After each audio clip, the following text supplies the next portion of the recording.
Somewhere in Illinois, a cold January wind moves through the dark. The kind of cold that bites. The kind that makes you want to stay inside, stay warm, stay safe. It is the night of January 12th, 1976. A 16-year-old girl steps out of her friend's house. She just wants a Coke. Something cold, something sweet. A small, ordinary errand on a small, ordinary night. She never makes it back. For 44 years, her name sat on a shelf. A cold case. A file. A memory that her family carried like a wound that never fully healed. For 44 years, no one was charged. No one answered for what happened on that freezing Illinois night. For 44 years, her killer walked free, until science did what justice could not. This is the story of Pamela Maurer. And it is a story that proves one thing clearly. The dead do not stay silent forever. Before we dive in, drop a comment right now and let us know where you're watching from. We'd love to hear from you. If stories like this matter to you, please like this video, subscribe to the channel, turn on that notification bell, and share this with someone who needs to hear Pam's story. It takes 2 seconds, and it means everything to a channel dedicated to telling stories like hers. Pamela Maurer was 16 years old and full of life. She was a junior at Downers Grove South High School in suburban Illinois, living with her family in Woodridge, one of those quiet, tree-lined towns just outside Chicago where parents didn't worry much about letting their kids walk to a friend's house. Why would they? It was the kind of neighborhood where people knew each other, where doors were left unlocked, where a teenage girl walking a short distance alone at night seemed like nothing at all. Pam was described by those who knew her as shy and introverted. She was not the kind of girl who took risks.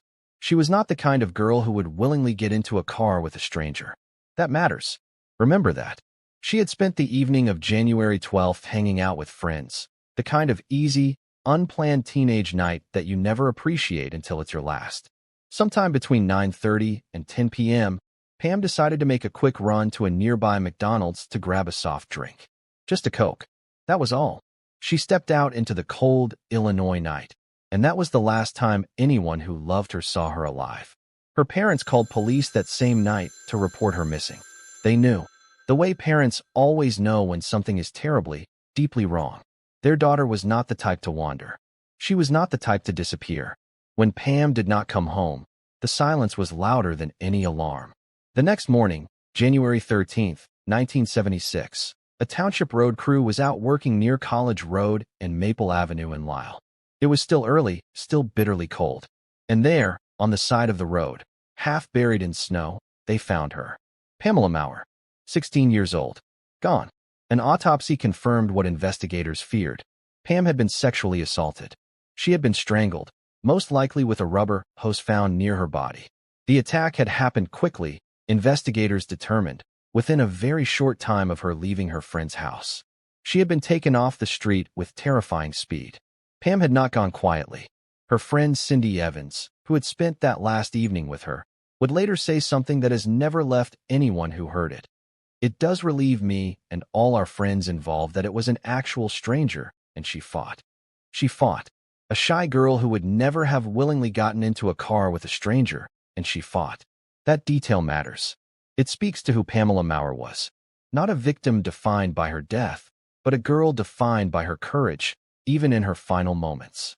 Investigators descended on Lindahl with urgency. They canvassed. They collected evidence.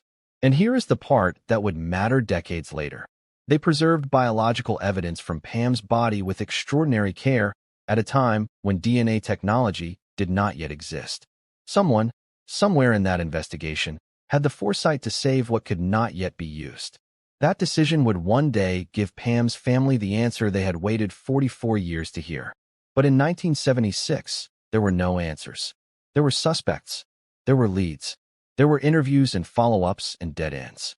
Slowly, terribly, the investigation stalled. The file did not close, it went cold. Pam's parents moved to Texas. Her friends grew up, got married, had children of their own. They carried her with them everywhere. A ghost at every milestone. A name that came up at reunions, spoken quietly, like a prayer and a wound at the same time. Then came 1993. The case was reopened. Investigators went back through everything. Old evidence, old witnesses, old questions. And in 2001, a breakthrough that felt like it should have been the end. Using the DNA evidence that had been carefully preserved for 25 years, scientists were finally able to build a DNA profile of Pam's killer. A profile, a biological fingerprint of the man who took her life. They uploaded it to databases. They waited. They searched. Nothing. No match. The profile sat in a system, pointing at a ghost. For another 18 years, nothing. The name no one knew yet was Bruce Lindahl. He had lived in Aurora, Illinois, just miles from where Pam was killed. He had been 23 years old the night he drove those streets in the dark. And by the time investigators would find him, he had been dead for nearly 40 years. Bruce Lindahl was not a ghost. He was a man who had moved through the western suburbs of Chicago for years, largely unseen, largely unpunished. What investigators would eventually piece together about his life painted the picture of someone hiding an almost unimaginable level of violence beneath an ordinary surface. He lived at 1023 Sulfusburg Avenue in Aurora. He had a record, illegal phone tapping, weapons charges, bail hearings. He had once aimed a shotgun at a police officer and still walked free. He had a pet falcon. He played records in his basement. He preyed on women. In 1979, a survivor named Annette Lazar came forward with a story that should have changed everything. She was 20 years old, walking to a friend's house in Aurora on a sunny spring morning, when a man pulled over in a car and offered to sell her marijuana. She followed him to a house, into a basement, where he showed her his falcon while music played from a record player. Then he put a 9mm gun against her temple. "You're not going anywhere," he said. He sexually assaulted her. But she talked her way out. She survived. She reported it to police. She was told, effectively, that no one would believe her. Charges were never filed. "He said no one would believe me," Lazar recalled. And he was right. "I tried to tell them there was a monster, and nobody wanted to listen." She was believed too late. And the monster kept hunting. In 1980, Lindahl kidnapped and raped a woman named Deborah Colliender in Aurora. Colliender escaped before he could kill her, and for once, Lindahl was arrested. The case went to court. But before trial, Colliender disappeared. Her body was never found. Without a witness to take the stand, the kidnapping and rape charges were dropped. Lindahl walked out of court a free man. Then in April 1981, in an apartment in Naperville, Lindahl attacked 18-year-old Charles Huber, stabbing him 28 times. But during that violent attack, Huber fought back. In the struggle, Lindahl's knife sliced through his own femoral artery. He bled to death on the floor of that apartment, alongside the young man he had just murdered. The monster had finally destroyed himself, the same way he had destroyed so many others, through violence. When police searched Lindahl's home after his death, they found photographs. Photographs of women and girls.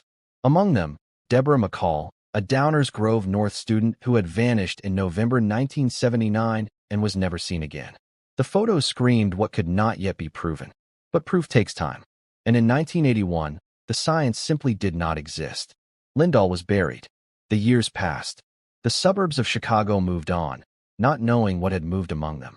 In 2019, Lowell Police Detective Chris Loudon reopened Pam's case with one specific tool in mind: investigative genetic genealogy. The same DNA technology that had just been used to finally identify the Golden State Killer in California. The concept was straightforward but extraordinary in its power.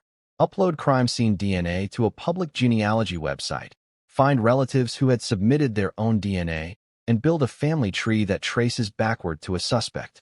It was the kind of science that would have seemed like science fiction in 1976. In 2019, it worked. The DNA from Pam's crime scene, that evidence preserved with such extraordinary care 43 years earlier, was uploaded. Distant relatives of Bruce Lindahl had submitted their own DNA to genealogy databases. The algorithm connected the dots. A family tree took shape. A name emerged: Bruce Lindahl, Aurora, Illinois, dead since 1981.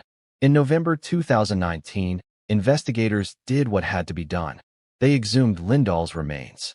They extracted DNA from a man who had been in the ground for nearly 4 decades.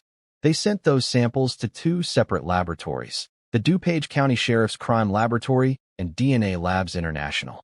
Both came back with the same result. The DNA recovered from Pamela Maurer's body in 1976 was consistent with Bruce Lindahl's DNA profile. It was him. It had always been him.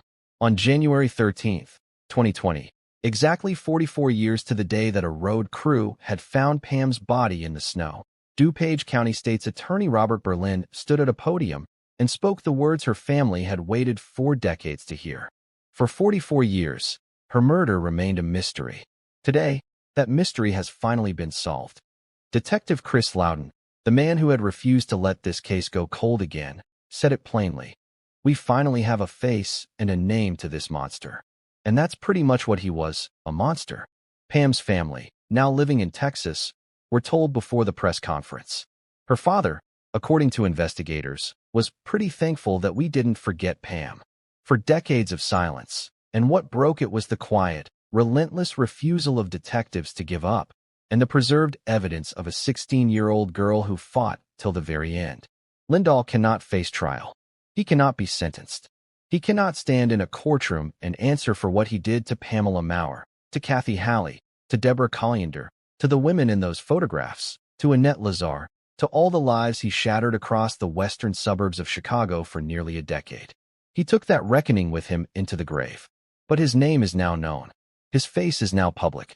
And the women he hurt are no longer defined by the silence he thought he had buried them in. The lesson Pam's case leaves behind is not just about DNA or cold case technology, though both matter enormously. It is about the children in our communities. It is about 16-year-old girls who should be able to walk to a McDonald's on a January night without being hunted. It is about listening when survivors say there is a monster. Annette Lazar said it. Deborah Colliender paid the ultimate price for not being believed. We owe it to every Pamela Maurer out there to listen sooner, to believe faster, and to never let a name become just a file in a drawer. Pam Maurer was shy, introverted, full of a life she never got to finish. She was 16. She wanted a Coke. She deserved to grow old. She deserved a name spoken in joy rather than grief.